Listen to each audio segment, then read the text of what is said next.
Leave those jackets at home. Temperatures are expected to climb into the 70s again today as we continue with our unseasonably warm weather.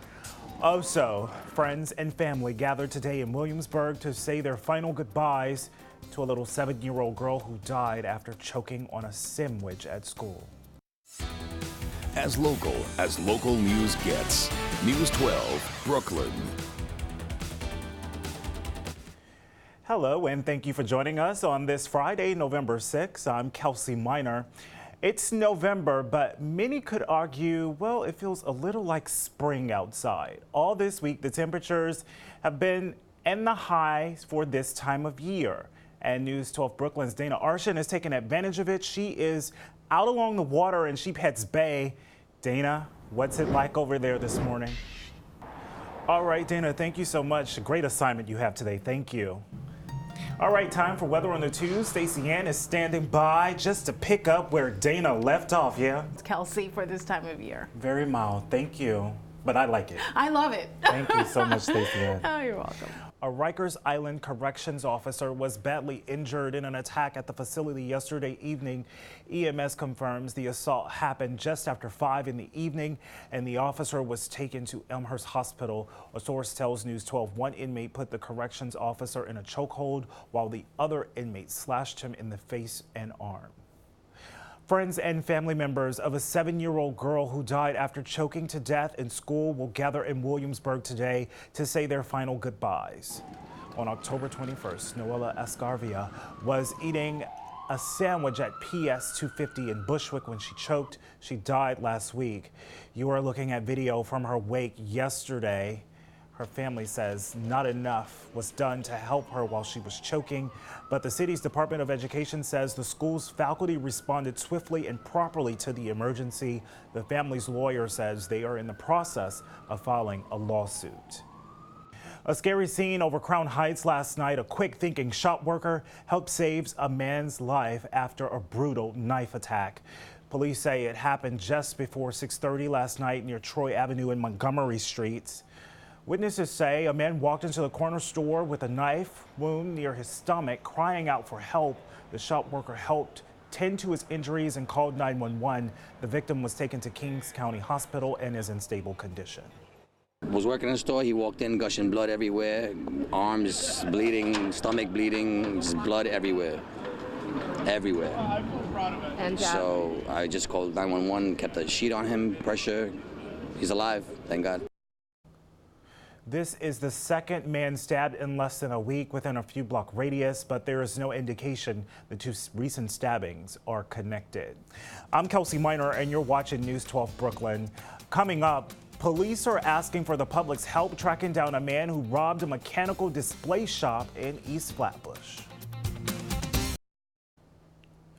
Welcome back. I'm Kelsey Minor. Police are asking for your help tracking down a man they say robbed a mechanical display shop in East Flatbush. Police say the robbery happened on October 26 around 5 in the afternoon. According to cops, the suspect seen here snuck into Louis Nasty Mechanical Displays on Farragut Road and hid in the office until everyone left for the day. Police say the suspect then rummaged through the shop, helping himself to $42,000. Anyone with information on how to find him is asked to call Crime Stoppers, the number 1-800-577-TIPS. An elementary school on lockdown last night after police received a call that a parent reportedly opened an envelope containing a suspicious powder. Police say when they arrived to the area around the school, which is at 713 Catan Avenue, as a precaution that no one was visibly sick. According to the New York Post, a father who is also a city housing court judge brought his personal mail to the school's open house and found powder while opening a letter. Witnesses say that police locked down streets nearby and were not allowing people out of the building as late as 9 p.m. We want to hear from you. Head over to Facebook and leave us a comment by searching for News 12 Brooklyn. You might even see your comment on air. The state's Common Core Task Force is taking another step in figuring out changes to the education system. Members of the force are fanning out across the state for public listening sessions. There will be one here in the city at 4 p.m. Members of the public will have 3 minutes each for testimony Governor Cuomo has said that this task force's agenda is a total reboot of the Common Core system. Brooklynites in Clinton Hill are celebrating the grand opening of a new Key Food grocery store in their neighborhood today. People in the area have been calling for a new supermarket since the neighborhood since the Associated Supermarket closed 2 years ago. We're told the new store will offer more variety than its predecessor with larger produce and deli departments. In news around the country, at least 6 people are dead after a tour bus strikes an overpass on Interstate 40 in Little Rock, Arkansas. State police say the accident happened around 1 in the morning. Troopers say several people were also injured in the crash. The crash closed the interstate for about 2 hours. More details now out of Illinois, where police say the officer who killed himself before the world found out he was stealing from a youth police program. We're now learning the son and wife of Lieutenant Charles Glenowitz they are both being investigated. Officials say the officer shared incriminating text messages with the two, including one to his wife reading, "We may need to hide the funds somehow."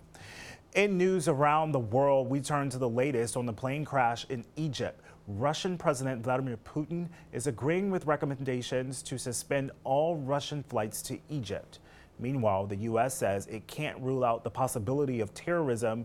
White House spokesman Josh Earnest says the U.S. hasn't determined what brought down the Metrojet flight last Saturday. ISIS is taking responsibility for the crash, but so far, there's no evidence to support that claim. For a local look at your weather conditions throughout the day, check out the News 12 family of apps. Just go to the App Store or Google Play and type in News 12 Interactive and download them for free. Well, if you think you have a bone to pick with someone in your family, try topping what this one woman did in Austria. The New York Post reports that an Austrian grandma tore up all of her money just to stop her heirs from getting their hands on the cash. The 85-year-old chopped up the equivalent of $1.1 million shortly before she died. Authorities found her dead body surrounded by the money at a retirement home. Will Smith says he's ready to go back on the road and he's planning to launch a tour with DJ Jazzy Jeff. Smith told Ellen DeGeneres the pair never really got to hit the road when they were popular in the 90s because of the success of his hit show Fresh Prince of Bel-Air. Smith made headlines last month when he appeared on a remix to Colombian band Bomba Estereo's song Fiesta. He'll perform the track with the group at the Latin Grammy Awards on November 19th. Ozzy Osbourne returned into the Alamo yesterday to film a show with his son Jack for the History Channel. Osbourne was not welcome in the area for several years after he infamously urinated at the memorial in 1982. It wasn't until 1992 that he made an official apology during a concert's tour stop. Ozzy and his son are traveling the world filming a father and son redemption story. Well, if you plan on hitting the movies this weekend, get set. 2 beloved characters are making their grand return to the silver screen. One is suave, debonair, and a hit with the ladies. And that other guy is James Bond. I'm going to change who I am and become a winner. Good grief, Charlie Brown and the gang are back in the Peanuts movie.